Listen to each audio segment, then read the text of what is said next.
So the Rajya Sabha, constitutionally, the Council of State is the upper house of the bicameral Parliament of India. The genesis of the Rajya Sabha can be traced of the Montagu Chelmsford Report of 1980 and consequently the Government of India Act 1990, which provided for a second federal chamber of parliament. So asserting the federal nature of the Indian polity, Rajya Sabha ensures healthy bicameralism not only as a house for second thought but is also a guardian of the state right as a house of correction. So given the prevailing political scenario in the country, a careful appraisal of the function of the Rajya Sabha in strengthening the fundamental of our parliamentary democracy become even more necessary. So unlike the Lok Sabha, the Rajya Sabha is not subject to dissolution, but one third of its members retire after every second year. This ensures continuity and also bring about a fusion of new and old in the house. This type of arrangement is designed to secure the representation of past as well as current opinion and help in maintaining continuity in public policy. So Rajya Sabha helps in a deeper review of laws as it complements the first chamber in securing greater executive accountability. So if check hasty, defective and ill considered legislation made by the Lok Sabha by making provision of a revision and thoughts. It also provides a platform to the small and regional parties to present their views. House of checks and balances, since the Lok Sabha decisions may go in favor of the populist sentiment and forces the members to go contrary to the best judgment. The Rajya Sabha keeps a check and balance on it. Unlike the House of Lords in Britain, the Rajya Sabha members do not hold the hereditary membership rights. The process of indirect election also makes its way to the Indian parliamentary system, as the members of the Rajya Sabha are elected by the members of the state legislative assemblies based on proportional representation by means of the single transferable vote. It acts as a conduit between the state people and parliament, furthering the principle of decentralization by lending the independence voice to the state. So constitution deals with the allocation of seats in the Rajya Sabha of the state and union territories.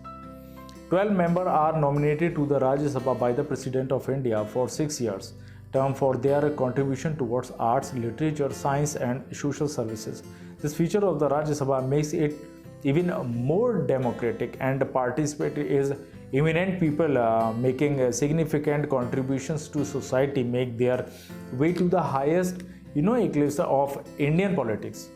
So legislation on matter of the state list, if I'm talking about, so Article 249 allows the Parliament to legislate and matters enumerated in the state list if the Rajya Sabha passes a resolution by 2/3 majorities. So Article 320, the Parliament is allowed to create an All India Services Common the Union and State if the Rajya Sabha passes a request resolution. So but if the Lok Sabha is dissolved when the proclamation comes to Parliament, then the Rajya Sabha alone can approve the imposition of President rule, Article 352, 356 and 360. So in 77, it was especially conveys the extent of the President rule in Tamil Nadu and Nagaland in 1991. Vice President can be introduced only in the Rajya Sabha and not in the Lok Sabha. That is according to the Article 67.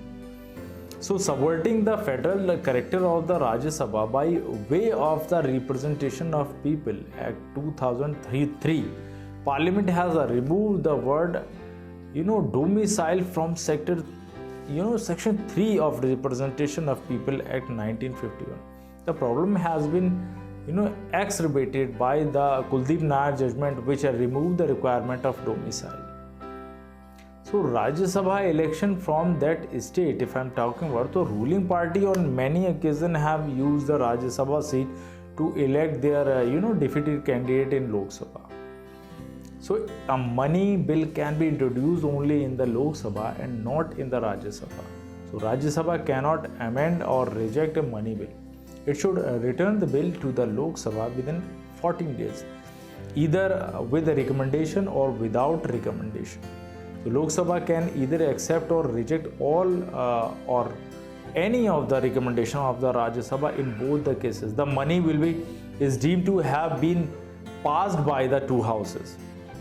In some cases, ordinary bills are being passed in the form of a money bill. So circumvented the Rajya Sabha and giving rise to the question about the very efficacy of the upper house of parliament. So issue with the provision of joint sitting, if I am talking about, the president can summon both the house to meet in a joint sitting in a case of deadlock. In such a case, the sitting is governed by the rules of procedure of Lok Sabha and not in Rajya Sabha. So since the Lok Sabha has a larger membership in a joint sitting, generally the will of the Lok Sabha prevails over Rajya Sabha. So a non-confidence motion cannot be introduced in the Rajya Sabha. In addition, it exercises a limited role in the function of the Public Account Committee and has no part in the Estimated Committee. So like a deadlock between the Lok Sabha and the Rajya Sabha calls for joint sitting of the parliament if the bill is rejected by the other house.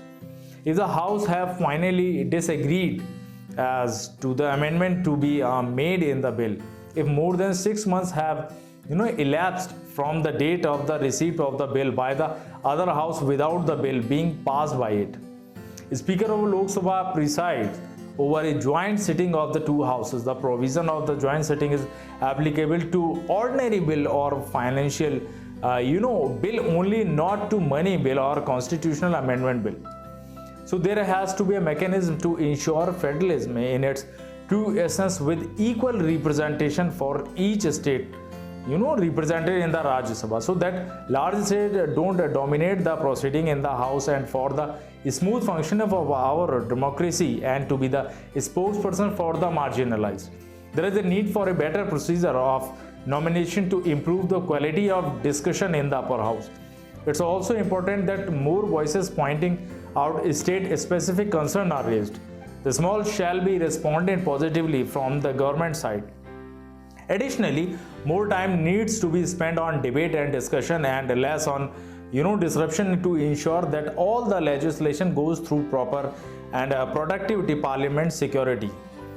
So like conclusions, the Rajya Sabha has seen a memorable journey through lively debates, informed discussion and its ability to handle complex issues in the interest of the nation.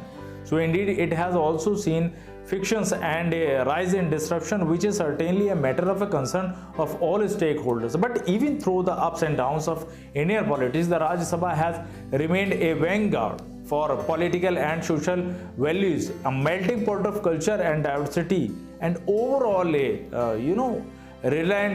relentless flag bearer of sovereign, socialist, secure and secular democratic republic called India.